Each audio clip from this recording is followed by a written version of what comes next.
The mission for HAPS is really simple. It's to improve the quality of life for those affected by Parkinson's disease. So the mission hasn't changed over the plus 40 years we've been in existence.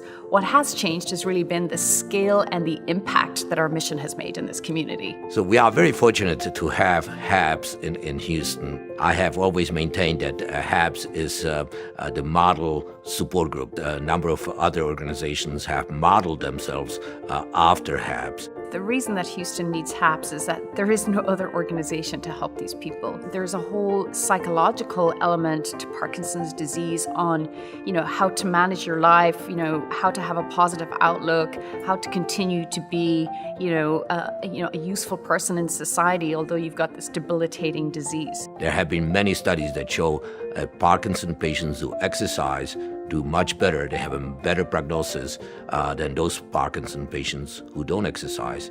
So HAPS facilitates this therapeutic program. We utilize all of the community resources to put on our programs. Local churches and gyms and synagogues are all part of the community that helps us help the people with Parkinson's disease. Can you imagine going to the grocery store every day or trying to go out to lunch or to a restaurant and not being able to park somewhere, not having a way to get into the facility without, getting help with your wheelchair? This is indeed an incredible day, especially for the thousands of people across the nation who have given so much of their time, their vision, and their courage to see this act become a reality. Today's signing of the landmark Americans for Disabilities Act, every man, woman, and child with a disability can now pass through once closed doors into a bright new era of equality, independence, and freedom.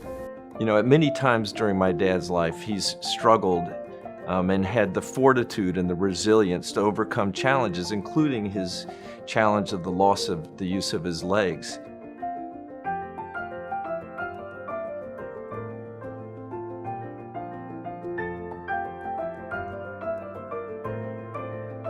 And that same resilience, that same fortitude is reflected so clearly in the mission of HAPS.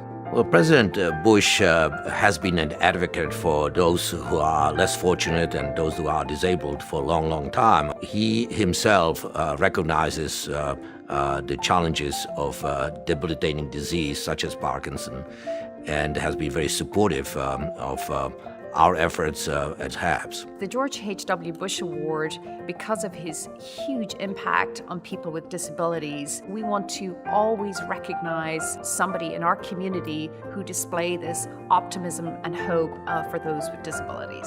On behalf of the Bush family, thank you to the Houston Area Parkinson's Society for establishing the George H.W. Bush Award. And thank you for what you do in this community. Your work is outstanding and we're deeply appreciative.